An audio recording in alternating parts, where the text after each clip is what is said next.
Crianças, na palestra de hoje a gente vai falar sobre o início da Segunda Guerra Mundial e o avanço dos nazistas. Uma coisa está intimamente associada à outra, tá? Então, ao longo da palestra, tenham isso em vista.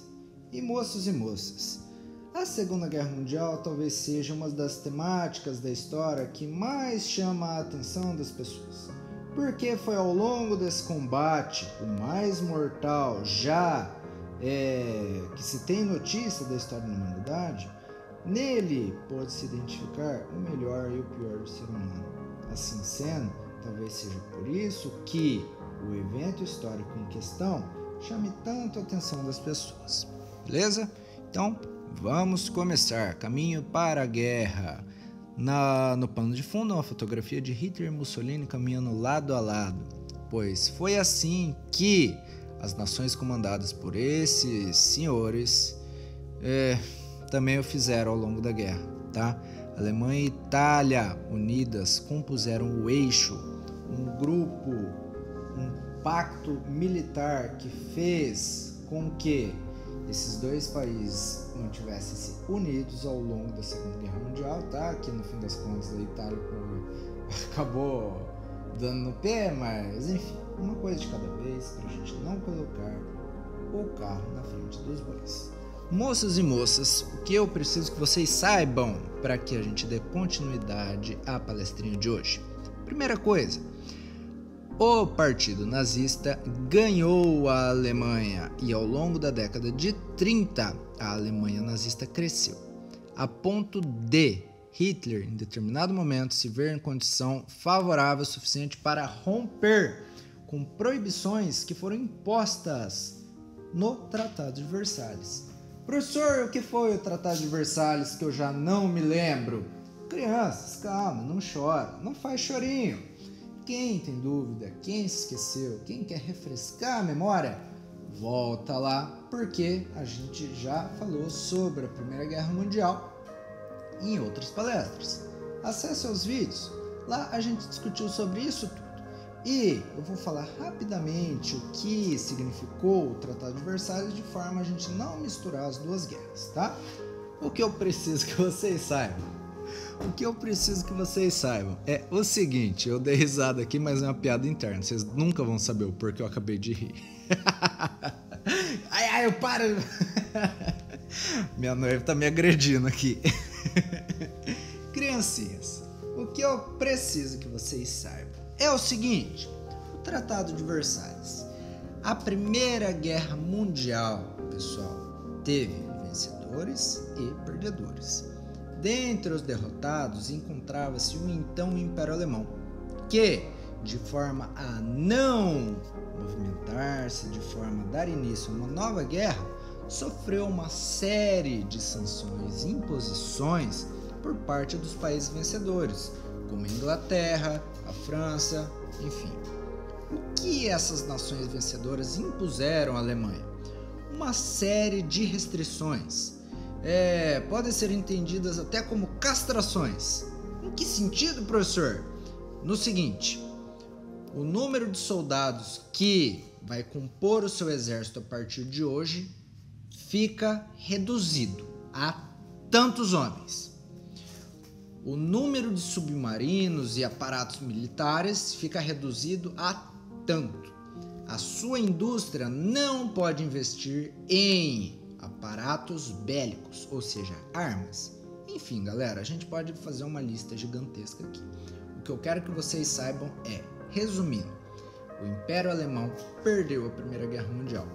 As nações vencedoras impuseram restrições aos perdedores de forma a impedir que uma nova guerra viesse a acontecer. O que Hitler fez? Ele simplesmente rasgou esse tratado e estimulou a indústria alemã no que tange a área bélica. Assim ele criou empregos e fez a Alemanha voltar a se fortalecer. Senhores, lembrem-se que a Alemanha estava arrasada devido à crise de 29, que foi um baque tanto para as nações capitalistas, dentre elas a Alemanha. Nós temos também uma Alemanha que saiu não tão recentemente, mas que ainda tinha sequelas da Primeira Guerra Mundial. Então, galera, a gente tem uma Alemanha bastante machucada e bastante ressentida com tudo que aconteceu. Hitler viu no investimento na indústria bélica uma possibilidade de criar empregos e fazer com que a Alemanha voltasse a crescer. É então que investimentos pesados foram destinados à indústria bélica. Um exército de ponta muito bem equipado então foi formado e, a partir do estímulo industrial, as pessoas voltaram a trabalhar, a Alemanha voltou a crescer e veio a se tornar novamente um titã.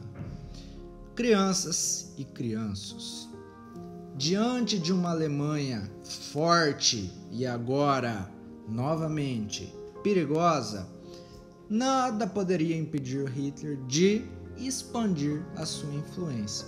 É então que a Alemanha passa a crescer literalmente. Eu não estou falando mercadologicamente, eu não estou falando economicamente, não, eu estou falando em tamanho, territorialidade mesmo. A Alemanha começa o seu processo de anexação de vizinhos, o seu processo de expansão territorial. E uma série de outras nações que tinham objetivos muito parecidos com o da Alemanha unem-se a Hitler e vêm a formar aquilo que ficou conhecido como o odioso é adjetivo meu, hein? Ficou conhecido como eixo, tá? Dentre eles, a Itália e o Japão, que tinham objetivos um tanto quanto parecidos naquele momento. Professor, fala mais porque tá muito legal. Crianças, para legitimar o seu crescimento, Hitler, entre várias outras baboseiras tentando legitimar aquelas falcatruas que ele defendia de forma a simplesmente espalhar o seu ódio por aí em detrimento de toda a humanidade em favor de si próprio, veio com a concepção de que os alemães eram detentores divinos de um espaço vital. Professor, espaço vital? Como assim?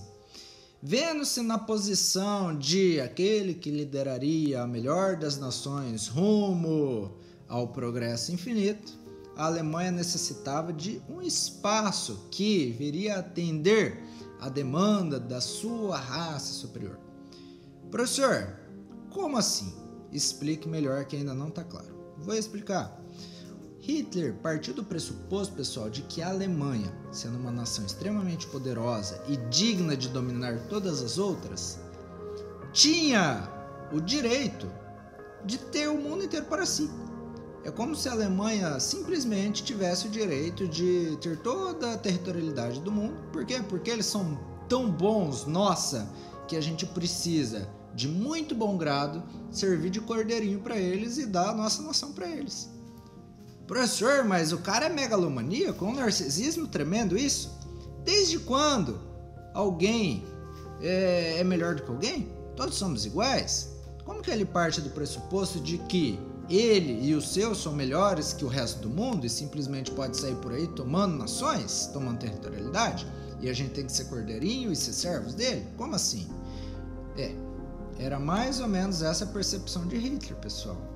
E vejam só, dando continuidade à sua busca pelo, entre aspas, espaço vital, em 1935 Hitler retirou a Alemanha da Liga das Nações, que seria uma espécie de ONU daquele momento, tá? Ele simplesmente tirou a Alemanha da Liga das Nações porque ele não queria mais fazer alianças com ninguém, além daqueles que compactuavam suas ideias, tá? O objetivo do Hitler no primeiro momento, pessoal, era unificar todas as regiões germânicas, ou que tinham determinada região, determinada tradição germânica. Se em algum momento da história, uma região como as regiões sudetas, que tiveram uma forte tradição germânica, assim, tem um pingo de tradição germânica, entre aspas, pertence à Alemanha, afinal de contas, eles são os cavaleiros da boa vontade, eles são os herdeiros da tradição germânica. Assim sendo, pessoal, Hitler deu início ao seu processo de crescimento. Isso significou ocupar e ou anexar outros estados, como, por exemplo, a Áustria, a Polônia, os países dos Sudetos, que na época Tchecoslováquia, hoje República Tcheca e Eslováquia, e aos pouquinhos a Alemanha foi crescendo, a Alemanha foi se expandindo. Professor, você falou sobre o eixo ou alguma coisa do tipo, explica melhor. Galerinha, olha só, no canto direito eu já deixei um esqueminha para vocês, porque eu não quero ninguém errando isso em provinhas, em testes, enfim. Não quero ninguém errando uma bobeira dessas. Lembrem-se que o eixo e os aliados eram grupos compostos por uma série de países, mas eu elenquei aqui para vocês os principais. O eixo, liderado pela Alemanha nazista, também tinha entre os seus a Itália fascista de Mussolini e o Império Japonês do imperador Hirohito. Sim, senhores, essa é a bandeira do Japão Imperial, o Sol Nascente, tá? Então, eixo é composto pela Alemanha nazista, Itália fascista e o Império Japonês. E os aliados, professor? Inglaterra, Grã-Bretanha, né? União Soviética e Estados Unidos. Professor do céu, comunista e Estados Unidos no mesmo grupinho? Dos dois sentados numa lanchonete comendo um lanche juntos? E se dando bem? Como assim? Pois é, senhores, olha só. Comunistas e capitalistas unidos em torno de um mesmo fim, extirpar o nazismo da face da terra. Sim, senhores, União Soviética e Estados Unidos foram, pelo menos nesse momento, coleguinhas. Olha só que interessante.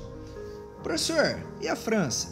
Galera, desde Napoleão a França não ganhou mais nada. Então começou a Segunda Guerra Mundial, eles morreram, assim já. Resumindo, foi isso. Dando continuidade, piadinhas à parte. Crianças, vamos falar especificamente sobre o eixo agora. Quando ele surgiu? Qual era o objetivo?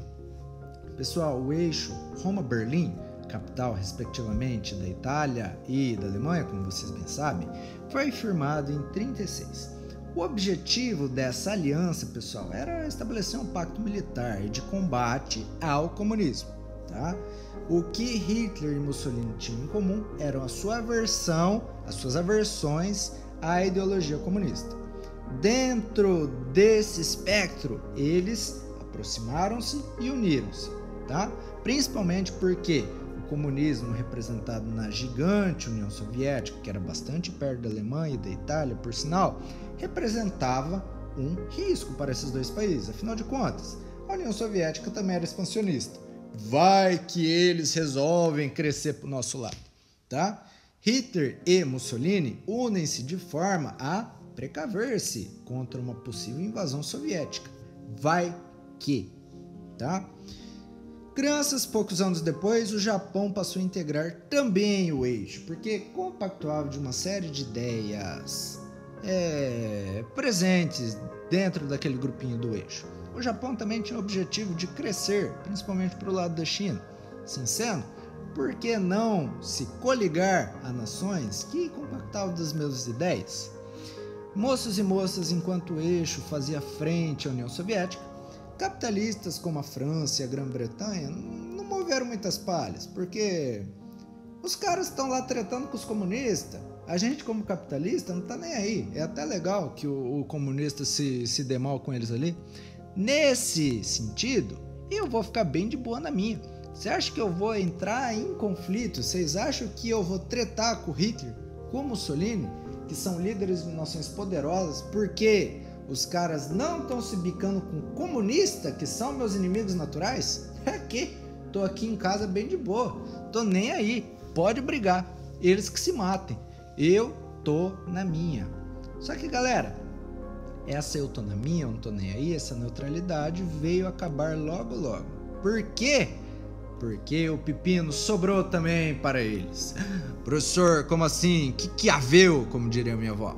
Haveu o seguinte, senhores, a Polônia foi invadida.